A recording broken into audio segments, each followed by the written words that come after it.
నమస్తే, welcome to okay TV. నిన్న నిరుద్యోగులు గాంధీ భవన్కి చాలా సామరస్యంగా వెళ్తున్నాం, మా వినతి పత్రాలు ఇస్తాం, మా సమస్యలు చెప్తామంటూ ఒక పిలుపునివ్వడం జరిగింది. దీనికి సంబంధించి అందరినీ కూడా, నిరుద్యోగులు అక్కడికి వచ్చిన అందరినీ కూడా అరెస్ట్ చేయడం జరిగింది. ప్రధానంగా అశోక్ సార్ మీద కూడా దాదాపు ఒక 4-5 కేసులు పడినట్టుగా కనపడతా ఉంది. దీనికి సంబంధించి కొంతమంది విద్యార్థులు, నిరుద్యోగులు ప్రధానంగా ఆయన మీద కొన్ని క్వశ్చన్లు చేస్తూ ఉన్నారు, కొన్ని క్వశ్చన్స్ వేస్తూ ఉన్నారు. అసలు అశోక్ సార్కి నిరుద్యోగులకి సంబంధం ఏంటి, అసలు ఈ పిలుపుని అశోక్ సార్ ఇచ్చారా నిరుద్యోగులు ఇచ్చారా అనే క్లారిటీ మీద మాట్లాడుతూ ఉన్నారు. ప్రస్తుతం నా ముందు వినయ్ విప్లవ్ ఉన్నారు, మాట్లాడదాం అసలు దీనికి సంబంధించి.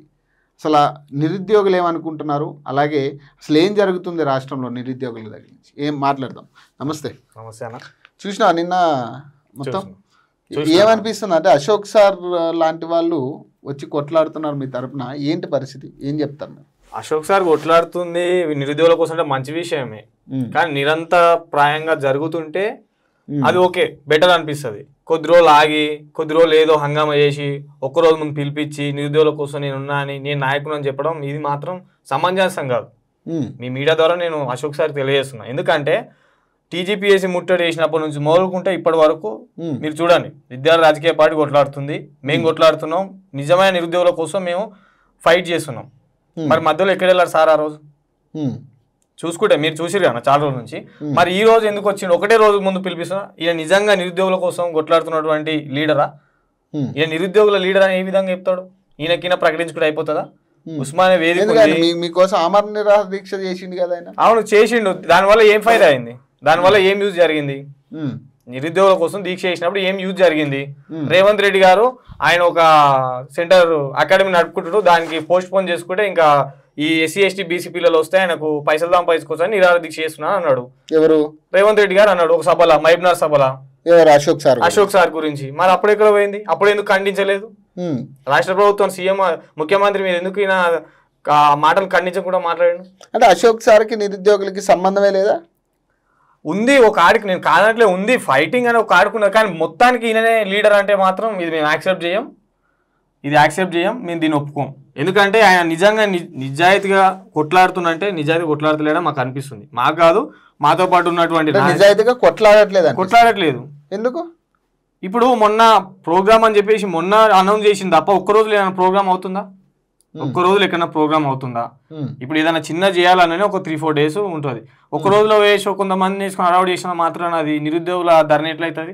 నిరుద్యోగుల ధరణ అంటే ఆర్టిస్ట్ క్రాస్ రోడ్ కానీ, ఉస్మానియా యూనివర్సిటీ వేదిక కానీ, ఇఫ్లో కానీ, ఎస్యూ కానీ, దాంట్లో ఉన్నటువంటి ఎంతోమంది వేల నిరుద్యోగులు ఉన్నారు. వాళ్ళందరినీ ఏకతాటిపై తీసుకొని వాళ్ళు నిర్ణయం తీసుకొని ఒక డేట్ ప్రకటించుకొని మన డిమాండ్స్ ఏందో ప్రభుత్వం అని చెప్పి వినని పక్షంలో అప్పుడు మనం ప్రభుత్వం పైన ఒత్తిడి తేవడానికి ధర్నాలు కానీ లేకపోతే ఇలా ముట్టడిలు కానీ చేయాలి. ఒకరోజు చేయడం వల్ల దానివల్ల అంటే ఫేమ్ కావడానికన్నా లేకపోతే రాజకీయంగా ఆయన వెనుక ఎవరు నుండి నడిపిస్తే డైవర్ట్ చేయడానిక? కేవలం ఫేమ్ కోసం చేసింది. ఫేమ్ ఉండొచ్చు, లేకపోతే ఎవరైనా ఆయన ఏదైనా పార్టీకి అనుకూలంగా ఉన్నాడా లేదా తెలియదు మనకైతే. ఇప్పటి వరకు అయితే చెప్పలేం. లోపల పాలిటిక్స్ ఇయర్ రేపట్లో ఎవరు నమ్మనిక లేదు కాబట్టి నిరుద్యోగులకు అశోక్ సార్కి సంబంధం లేదా? నాకైతే అనిపించలేదు అన్న.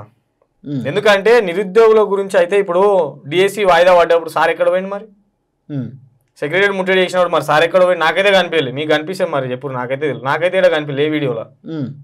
మరి వాళ్ళు ఇచ్చిర్రు కదా, కొంతమంది చేసిర్రు వాళ్ళు కూడా. అవును, సెక్రటరీ ముట్టడి అది అన్నప్పుడు చేసిర్రు. మరి అప్పుడు సార్ ఎక్కడ పోయిందని నేను అడుగుతున్నా. మొన్న రీసెంట్గా జరిగిన 1 month పోయిన మంత్లో జరిగిన దానికి అడుగుతున్నా. మరి నిరుద్యోగుల పక్షాన కొట్లాడేదైతే ఒక జేఏసీ ఫామ్ చేయడం కానీ, అందరిని ఏకతాటిపై తీసుకోవడం కానీ, కొన్ని అఖిల పక్షానికి సంబంధించి పార్టీలను కానీ, చిన్న పార్టీలైనా పెద్ద పార్టీలైనా ఆర్గనైజేషన్ లీడర్లను కూర్చోబెట్టి అలాంటివి చేస్తారు. అవునా కదా? తెలంగాణ మూవ్మెంట్ ఎట్లా నడిచింది?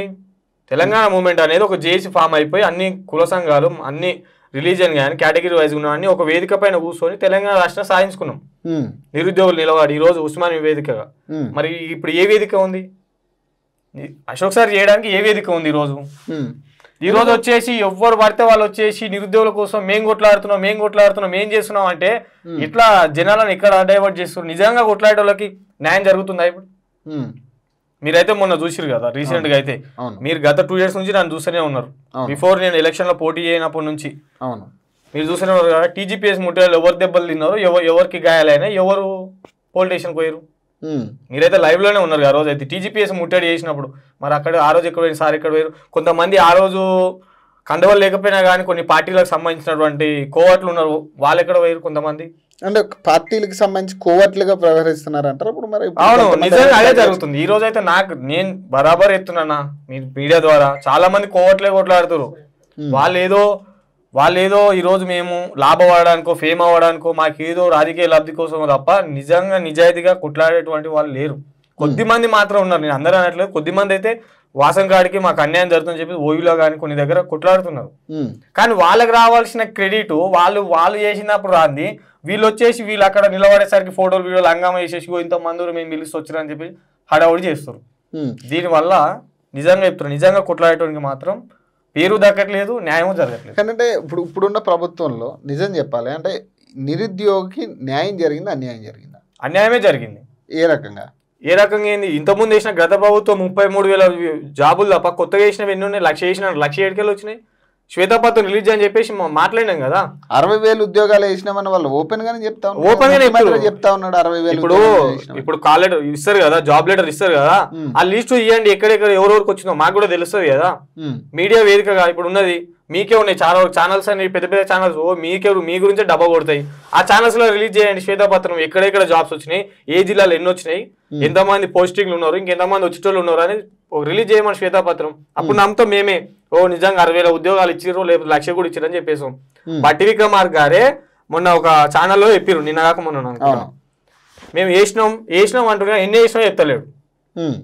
ఒక డిప్యూటీ సీఎంకే ఆన్సర్ లేదు ఈరోజు. మరి ఈ రోజు ఎవరి చేతిలో ఉంది మరి తెలుసుకోవడానికి? ఎవరిని అడగాలి? రేవంత్ రెడ్డి దగ్గరకా ఓనియరు, డిప్యూటీ సీఎం గారా గలవరు, ఇంకెవరి దగ్గర విద్యాశాఖ ఇలా దగ్గరనే, హోంశాఖ ఇలా దగ్గరనే, కొట్టేటోడు హోంశాఖ ఇలా దగ్గరనే ఉంది, జాబ్లు ఇచ్చేటోడు శాఖ ఇలా దగ్గర ఉంది. మరి ఎవరిని అడగాలి మరి మేము? ఇప్పుడు చాలా మంది ఎమ్మెల్సీలు కూడా మీ తరపు నుంచి మాట్లాడట్లేదు కదా, మరి ఏం చెప్తారానికి? గెలిచిన వాళ్ళు లేకపోతే గ్రాడ్యుయేట్ ఎమ్మెల్సీలు అంటే గ్రాడ్యుయేట్స్ మీరు ఓట్లు వేస్తేనే గెలిచిన వాళ్ళు కదా. మరి తీన్మార్ మల్లన్న బీసీ నినాదం ఎత్తుకుంటుండ్రు, కవిత బీసీ నినాదం ఎత్తుకుంటుంది, మరి ఎవరు కూడా దీని గురించి మాట్లాడట్లేదు కదా. ఓన్లీ బీసీలకి న్యాయం చేయాలనేది ఎమ్మెల్సీల మాట. ఇప్పుడు సరే వాళ్ళ లీడర్గా వాళ్ళు ఎంతవరకు మాట్లాడుతుండొచ్చు, కానీ అంతకన్నా పెద్దదైతే ఇప్పుడు ఫస్ట్ ఆఫ్ ఆల్ ఆకలి అవుతున్నప్పుడు జాబ్ కావాలని నీళ్ళు కొట్లాడుతుంటే బీసీ నినాదం ఓకే, బీసీ నినాదం కూడా జరగాలి, రాజకీయ లబ్ధి జరగాలంటే రెండు బేస్ చేసుకొని మూవ్మెంట్ తీసుకోవాలని వాళ్ళ ఉద్యమం. మరి కవితక్క కానీ ఇప్పుడు తీన్మార్ మల్లన్న గారు ఇక వాళ్ళకే వదిలేయాలి అది. ఎందుకంటే ఇప్పుడు డైరెక్ట్ అన్నా కానీ ఇప్పుడు ఇంకో విధంగా పోతుంది. బీసీ ఉద్యమానికి ఖండిస్తున్న ఇట్లా కూడా నిరుద్యోగులు కూడా చాలా మంది బీసీలు ఉన్నారు కదా, మరి మీరు అడగరా? అడగడానికి చాయిస్ ఏడుందన్నా. ఇప్పుడు ఎవరిస్తారు రేపు మీడియాలో మాట్లాడిన మాత్రం సాల్వ్ అవుతుందా? పోరాటం ఎవరు చేయాలి? దానికి ఒక ఉంటది కదా, దేనికైనా ప్లాట్ఫామ్. ఆ ప్లాట్ఫామ్ కరెక్ట్ ఉందా రాష్ట్రంలో? ఎవరు చూడు నేను నిరుద్యోగివే స్వామి, ఎవరికి సపోర్ట్ చేస్తున్నావు నువ్వు నిరుద్యోగిగా? కొంతమంది నిజంగా నేను ఈ రోజు చెప్తున్నాను ఏంటంటే, నేను ఇన్ని రోజులు చూస్తున్నా 2 years నుంచి, ఫైట్ చేస్తుండు, అసలైన లబ్ధి చేయకున్నప్పుడు మాత్రం క్యాంపస్లో అక్కడక్కడ కూర్చొని స్టడీ అవర్స్లో కూర్చొని ప్రిపరేషన్లో కూర్చుండు. నీ గురించి మన గురించి మన బావు కోసం మన యువత గురించి పాటు పడుతున్నప్పుడు అందరు రోడ్ ఎక్కాలి కదా ఒక రోజు. అంటే ఇప్పుడు మాట్లాడేటోళ్ళు అందరూ నిరుద్యోగులు కాదంటారా? ఇప్పుడు అశోక్ సార్ కూడా పక్కన పెట్టేసి ఇందులో నిరుద్యోగులు ఉన్నారన్న, లేరని కాదు, ఉన్నారు, అందరు లేరు, ఉన్నారు కానీ అందరు లేరు. కొంతమంది సపరేట్ వాళ్ళ వేలో ఉన్నారు. కాకపోతే ఏంటంటే ఇప్పుడు నేను చదువుకున్నాను ఇదని ఏదో ఒకటి చూపెడతారు. ఇప్పుడు ఎవరు నాలే, కానీ కొంతమంది అయితే నిజంగా ఉన్నారు. అందుకెళ్ళే ఇప్పుడు లీడర్స్ వస్తున్నారు. ఐఎమ్ వెరీ హ్యాపీ ఈ విషయంలో అయితే. ఎందుకంటే ఇప్పుడు మొన్న రీసెంట్గా చూసుకుంటే ప్రశ్నించడం ఎక్కువ అయిపోతుంది, పోటీతత్వం ఎక్కువ అయిపోతుంది. మీరే లీడర్ మేము కూడా అవుతాం అనేది చాలా మంది ముందుకు వస్తున్నారు. కానీ అంటే ఒకటి ఏంటంటే, మరి కనీసం గాంధీ భవన్ కూడా మీరు వెళ్ళనిచ్చే పరిస్థితి లేదు, మీ సమస్యలు చెప్పుకునే టైం కూడా ఇవ్వట్లేదు కదా గాంధీ భవన్లో. మరి ఏం చెప్తారు దీనికి? నియంతృత్వ పాలన. నువ్వు అన్నవా తుగ్లక్ పాలన, దొరల పాలన, గడిల పాలన, నీదే పాలన. మరి నువ్వు చేసిన పాలన ఎలాంటిది? ఈయన చేసే పాలన కూడా అదే కదా. ఆయన ఏమో గడి కట్టుకుని నేను గడిని కూర్చున్నా జేసీబీ తోటి పెద్ద వీడియోలు చేసి ఎక్కిన ఎమ్మటే హడావుడి చేసి ప్రజలలో ఇక వచ్చిండ్రా ఆయన నాయకుడు అది అని. కానీ ఇప్పుడు ఏం చేస్తున్నా ఈయన వేసేది పార్టీ ఆఫీస్, అది ఆయన ప్రగతి భవన్ పెట్టుకుని, కానీ నీ పార్టీ ఆఫీస్ గేట్ కూడా ముట్టుకొని ఇస్తలేవు. నువ్వు కాదా, నువ్వు రెడ్డి కావా, రెడ్డి పాలన నువ్వు చేస్తలేవా ఈరోజు? నీది ఎట్లా కాదంటావు? నీ దొరపాలన కాదు ఎట్లా అంటావు? నువ్వు ఢిల్లీ గులాంగిరి చేస్తున్నావు ఎట్లా అంటావు? అక్కడనేమో ఢిల్లీనేమో ఆ ఓట్ల చోరీ అంటాడు, ఆయన ఒక దిక్కేమో ఆయన కొట్లాడతాడు, ఇక్కడనేమో వీళ్ళేమి. మరి మీరు న్యాయం కోసం కొట్లాడేటోళ్ళు మరి నిరుద్యోగులకు కూర్చోబెట్టుకుని ఎందుకు మాట్లాడతలేరు? వీళ్ళు నేను రీసెంట్గా చూసినా కొంతమంది ఐడెంటిఫై చేసి వీళ్ళు పిలుచుకొని మాట్లాడతారు. వాళ్ళు కూడా ఎవరుంటారు తెలుసా? వీళ్ళకు వీళ్ళ దాంట్లో ఉన్నటువంటి యూత్ వింగ్ ఉండరు కదా ఈ కాంగ్రెస్ కమిటీలో, వాళ్ళనే పిలుచుకొని మాట్లాడతారు మళ్ళా. నేను అబ్జర్వ్ చేసిన ఫొటోస్ కూడా ఉన్నాయి కొంతమందివి. అంటే వాళ్ళే కొట్లాడిరా క్యాంపస్లో కానీ. కొంతమంది అయితే ఉన్నారుగా, ఈరోజు నేను బరాబర్ చెప్తాను నిరుద్యోగుల కోసం కొట్లాడినా అని చెప్పుకోవడానికి నాకంటూ ప్రూఫ్స్ ఉన్నాయి, మీడియా వేదికనే ఉన్నాయి. నేను ఏదో చెప్పుకుంటానో లేకపోతే డబ్బా కొట్టుకునేదే కాదు కదా. నేను నిరుద్యోగుల కోసం పక్షాన కొట్లాడుతున్నా, ఏ పిలుపుకి ఇచ్చినా కానీ నేను ముందుండి నా వంతుగా నేను నాకైనా కాడ చేస్తున్నాను చెప్పుకోవడానికి ఉంది. మరి ఈరోజు ఉంటది కదా కాంగ్రెస్ కమిటీ యూత్ వింగ్ సంబంధించిన వాళ్ళే నిరుద్యోగులు, వాళ్ళ లీడర్ అదేదో ఉంది కదా దాని పేరు, అదే వాళ్ళంతా NSUIకి సంబంధించిన వాళ్ళే ఉంటారు. ఇక మేము నిరుద్యోగులు పిలుచుకొని మాట్లాడినాం అయిపోయింది అయి ఉంటారు. మీరు చూడండి ఏం లేదు అయిపోయింది, అయ్యి పట్ట పంచలు ఇక అయిపోయింది. ఒక్క రోజు ఆగితే ఇక తెల్లారితే ఇక పోస్టింగ్ వస్తుంది, ఇక జాబ్ కాల్ లెటర్ తీసుకొని వీళ్ళు జాయినింగ్ అన్నట్టే మాట్లాడతారు. ఇక జనాలను డైవర్ట్ చేసేస్తారు. ఇక వీళ్ళు ఏంటంటే నిజంగా కొట్లాడి ఒకటి చేస్తుంటే ఇంకొకటి అన్న, కొన్ని ఛానల్స్ అయితే బాగా సపోర్ట్ చేస్తారు మీలాంటి వాళ్ళు, కానీ కొన్ని ఛానల్స్లలో అయితే అవి ఎందుకునే పనికిమాన ఛానల్స్ వాళ్ళ గురించి వీని గురించి డబ్బా కొడతారు. కానీ నిజంగా ఇప్పుడు జాబ్ వస్తే వాని ఇంట్లో వస్తుంది కదా, వాని జాతిలో వాని కులపోనికి వస్తుంది కదా. అలాంటి వాళ్ళు కూడా కనీసం ఒక పేపర్లో కానీ లేకపోతే ఒక మీడియా ఛానల్లో కానీ ఏం పరిస్థితి ఉంది ఈ రోజు చూసుకుంటే. మరి తిరగబడే రోజు వస్తుందా? మరి ఖచ్చితంగా తిరగబడి ఇప్పుడు తిరగబడుతున్నాం. ఇప్పుడు ఉప ఎన్నిక లేదా, ఉప ఎన్నికల్లో తెలుస్తుంది యూత్ పవర్ ఏందనేది. జూబ్లీస్ ఉప ఎన్నికల్లో నేను పోటీ చేస్తున్నా. జూబ్లీస్ ఉప ఎన్నికల్లో నేను పోటీ చేస్తున్నా. దేనికోసం చేస్తున్నా అంటే అసెంబ్లీలో ప్రశ్నించేటువంటి వ్యక్తి లేడు. మన వాటా ఎంత, మనం ఎంత ఖర్చు పెట్టిరని మాట్లాడి కొన్ని లక్షల కోట్లు అప్పు తీసుకొచ్చి దాని గురించి మాట్లాడే నాదుడే లేడు. మన ముందరే వీళ్ళు కాయిదాలు ఇదే అని మాట్లాడతారు, రూలింగ్ అపోజిషన్ తప్ప. అది అయిపోయిన మరుక్షణమే మంచిగా 200 బిస్కెట్ తినుకుంటా 150 రూపాయలు ఛాయ్ తాగుకుంటా మంచిగా బిందాసగా కూర్చొని ఫ్రెండ్స్ లాగా మంచిగా ఎందుకు గెలవనియరా ఒక నిరుద్యోగిగా నిలబడితే. ఎందుకంటే చాలా మంది ఈ సవాల్ విసిరిన వాళ్ళు ఉన్నారు. అవును, నిరుద్యోగులు, మీ నిరుద్యోగులు చాలా మంది పోటీ చేస్తానికి సిద్ధంగా ఉన్నారు, కానీ గెలవనిస్తారా? ఎందుకంటే అక్కడేమో పార్టీలు, డబ్బు ఇవి ప్రధానంగా కనపడతా ఉంటాయి విషయాలకు వచ్చేసరికి, అంటే రియాలిటీకి వచ్చేసరికి. మరి వీటి ముందు నిరుద్యోగులు నిలబడే ఇది ఉంటుందా? ఖచ్చితంగానా. ఇప్పుడు జూబ్లీస్ ప్రాంతం అంటే నేను చిన్నప్పటి నుంచి 5th 4th స్టాండర్డ్ నుంచి ఇక్కడనే చదువుకున్నాను. నేను యూసుఫ్ కూడా ప్రాంతం ఎట్లు నాకు చాలా అనుబంధం ఉంది. ఎందుకంటే నేను పుట్టింది ఆమన్గల్ కల్లకుర్తిలో అయినా కానీ నేను ఉన్నది పెరిగింది మొత్తం హైదరాబాద్లోనే, అది యూసుఫ్ కూడా నేను ఉన్నటువంటి ప్రాంతంలోనే. ఈ ఏరియా పరిస్థితులు ఏంది, ఇక్కడ ఉన్న జనాల మెంటాలిటీ ఏంది, ఇక్కడ ఏం అభివృద్ధి పనులు జరుగుతాయి, ఏం చేసే మనకు కనీసం మనల్ని ఆదరిస్తారనేది నాకు తెలుసు. ఖచ్చితంగా నేను తెచ్చుకోగలుగుతా. ఖచ్చితంగా నేను గట్టి పోటీస్తానే నేను ఈ రోజు మీ ఓకేటీ ద్వారా జూబ్లీస్ ఉప ఎన్నికల్లో నా సత్తా ఏందో చూపించదని నేను.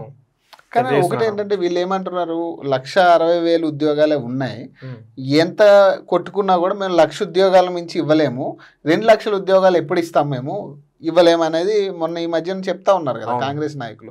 మరి ఏం చెప్తా, వాళ్ళేమో 2 లక్షల ఉద్యోగాలు ఏడాదిలో ఇస్తామన్నది అప్పుడు మాట. అదే అన్న మోసపూరితమైన మాట. ఇప్పుడు జనాలకి ఇప్పుడు ఆకలి అవుతుందని చెప్పేసి వీళ్ళకి చూపెడితే ఇప్పుడు ఎవరైనా అదే చేస్తారు కదా, సేమ్ అట్లనే చేసారు. మేము వచ్చిన 100 రోజుల్లోనే 6 గ్యారంటీలు మీకు వేసి పాడేస్తాం, ఇక అయ్యేపాయ ప్రతి ఇంట్లో జాబ్ ఉంటుంది, ఇక మీరు అంతా అని హైపు లేపు పడేసారు, నమ్మించి గొంతు కోసారు తెలంగాణ ప్రజల్ని. ఇప్పుడు వచ్చే ఉప ఎన్నిక కాకుండా వచ్చే లోకల్ బాడీ ఎలక్షన్లో కూడా గ్రామస్థాయి సర్పంచ్ కానీ ward member, ZPC, MPTC, MPP ఈ ఎలక్షన్లో కూడా చాలా ఘోరంగా అంటే ఘోరంగా కాంగ్రెస్ పార్టీ పరాజయం చెందుతుందని చెప్పేసి పోస్ట్ పోన్ చేస్తున్నారు అన్న. ప్రజలు తిరగబడుతున్నారు. ఎందుకంటే ఊర్లలో ఎవరు సాటిస్ఫాక్షన్ లేరు గవర్నమెంట్ తోటి, అలా పార్టీ నాయకులే లేరు. ఈరోజు నాకు పార్టీ నాయకుడు మాట్లాడి నాతోటి ఏం చేయాలి నేను పేరుకే తప్ప చూసుకొని ముర్ర సామెత ఉందో అట్లుంది, అంత మించి ఏం లేదు, బడ్జెట్ లేదు, ఏం లేదు, మాకే దిక్కు లేదు, ఏదైనా ఇచ్చా కానీ ఏం చేయాలని చెప్పేసి వాళ్ళే వాళ్ళ బాధ కాదు. మరి పార్టీ కార్యకర్తలు అంత అసహనంగా ఉన్నప్పుడు ప్రజలు ఎట్లుంటారన్నా? ప్రజలు చూసుకుంటే ఈరోజు కళ్ళకూడ చూసుకుంటే డెవలప్మెంట్ అని చెప్పేసి ఈరోజు శంకుస్థాపన అని చెప్పేసి కసిరెడ్డి నాయుడు పెద్ద అడవడి చేస్తుండు. మా ఊర్లో ఆమన్గల్లా నేను పుట్టినప్పటి నుంచి ఉంది కాలేజీ సమస్య, జూనియర్ కాలేజ్, డిగ్రీ కాలేజ్, ఇప్పటిదాకా ఆ సమస్యనే తీర్చలేకపోతుంది. నేను వచ్చినప్పుడే తీరుస్తా అని చెప్పేసి బూడక మాటలు చెప్పిండు, ఓట్లు గుర్తించుకుని ఈరోజు ఎమ్మెల్యే అయిన సల్లా కూర్చుండు. ఇప్పటిదా అంటే చెప్తున్నా, వీళ్ళు ఇచ్చిన హామీలే వీళ్ళు నెరవేర్చలేని వాళ్ళు చిన్న చిన్నవే పెద్ద పెద్ద ఉద్యోగాలు వేస్తాం, మేము ఇంకేదో తీసుకొస్తాం, 4th సీట్ చేస్తాం, ఇంకా లేకపోతే రైతులకు కౌలు రైతులకు 15,000 ఇస్తాం, రైతు భరోసా ఇస్తాం, మహిళలకు 2,500 ఇస్తాం, నిరుద్యోగుల వృత్తి ఇస్తాం 3,000 5,000, మీరు పింఛన్ 2,000 కదా, డిసెంబర్ 9 తీసుకుంటే 4,000 ఇస్తాం అని ఆయన ఎట్లా చెప్పిండు. మొత్తం ఒక డైరెక్టర్ చెప్తే స్క్రిప్ట్ ఇస్తే ఎట్లుంటుందో అదే విధంగా ఆయన స్క్రిప్ట్ను చదివిండు, జనాలు నమ్మిరు. ఎందుకంటే కేసీఆర్ మీద ఉన్న కోపాన్ని ఈ విధంగా చూపెట్టిరు. రేవంత్ రెడ్డి చెప్పిన మాటలకి బుడక మాటలు చెప్పేసరికి నమ్మి ఓటేసి ఈ రోజు అనుభవిస్తున్నారు. మాలాగా చదువుకున్న వాళ్ళు ముందుకు వచ్చి అసెంబ్లీకి వెళ్తే ఎట్టుంటది అన్న? ఇప్పుడు నాకు కొన్ని 100 కోట్లు సంపాదించుకునే తెలివి ఉంటుందా నాకు? ఏదైనా ఇప్పుడు ఏదైనా ఎడ్యుకేటెడ్ అనేది వేరుంటది కదా. అదే కదా నేను చెప్పేది. ఈ రోజు ఎడ్యుకేషన్ పర్సన్ అసెంబ్లీకి పోతే, పార్లమెంట్కి పోతే ఎట్లుంటది? కరెక్ట్ లా ఏంది, మన సిస్టమ్ ఏంది, రూల్ ఏంది, దాని ప్రకారం వెళ్తాడు. వీళ్ళు కొన్ని 100 కోట్లు ఉన్నోళ్ళు, బాగా డబ్బులు ఎక్కువై డబ్బుల మీద వండుకున్న పొలరాయేటోళ్ళు వీళ్ళంతా. వీళ్ళని గెలిపిస్తే వీళ్ళు ఇంకా ఇలా 100 కోట్లు పెడితే వాడు 1000 కోట్లు సంపాదించుకుంటాడు. ఈ జనాలు ఎప్పుడు అర్థం చేసుకుంటారు? ఇంకా నేను ఈ మీడియా ద్వారా హెచ్చరించేది ఏంటంటే రాష్ట్ర ప్రజలకి, మీరు ఇంతకుముందు గెలిచిన ఎమ్మెల్యే కానీ, ఓడిపోయిన ఎమ్మెల్యే కానీ, లేకపోతే డబ్బున్న పర్సన్ కనుక ఓటేస్తే వాళ్ళు ఏం చేస్తారంటే ఖచ్చితంగా వాళ్ళు కొన్ని ముందే వాళ్ళు అనుకుంటారు, మేము 100 కోట్లు పెడితే బడ్జెట్, మేము ఇంత ఇన్వెస్ట్మెంట్ చేస్తే మేము ఇంతవరకు మేము సంపాదించుకోవచ్చు అనే ఆలోచన మీద ఉంటారు. కాబట్టి జర దయచేసి జూబ్లీస్ ప్రజలకు ఈ ఒక్కసారన్నా మాలాంటి యువతకు అవకాశం ఇవ్వండి. అసెంబ్లీలో మేమేందో మా పవర్ ఏందో చూపెడతాం.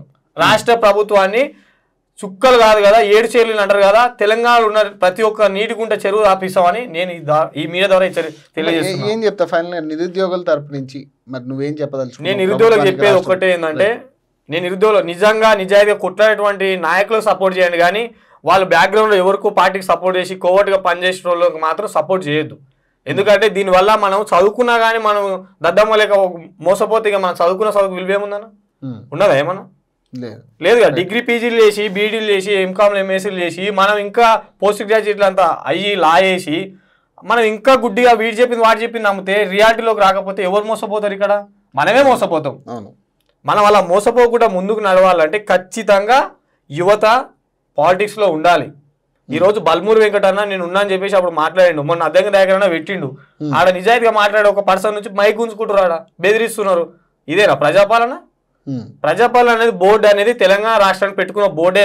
ఇది దయచేసి అందరూ చెప్పింది కదా, మరి నేను ఆల్రెడీ సీఎంతో మాట్లాడతాను, మిమ్మల్ని కల్పిస్తాను, మీ సమస్యలు చెప్తే. ఎన్ని రోజులు అన్నా? అది పెట్టి 20 రోజులు అవుతుంది, 15 రోజులు అవుతుంది అప్పుడు. మరి ఇప్పటిదాకా సీఎం అపాయింట్మెంట్ దొరకలేదా? ఓ టుర్రూమ్ అని ఎగిరిపోతారు ఢిల్లీకి వీళ్ళు, జనాల డబ్బులు వేసుకొని. గుర్తుపెట్టుకో తెలంగాణ ప్రజల, వీళ్ళు ఢిల్లీకి పోయే పైసలు, మీరు కట్టే కరెంట్ బిల్లు, మీరు కట్టేటువంటి రోడ్డు ట్యాక్స్, మీరు కట్టేటువంటి నల్ల ట్యాక్స్ నుంచే వీళ్ళు, మీరు కట్టే మిగతా ఏ ట్యాక్స్ నుంచి అయినా వీళ్ళు ఆ డబ్బుల నుంచే వీళ్ళు జల్సాలు చేయడానికి పోతురు తప్ప వాళ్ళ జేబులోకి వెళ్ళి మాత్రం రూపాయి కూడా పెట్టరు. ఇది తెలుసుకోవాలి ఫస్ట్ ప్రజలు. Thank you. సో మరిన్ని అప్డేట్స్ కోసం చూస్తూనే ఉండండి ఓకే టీవీ.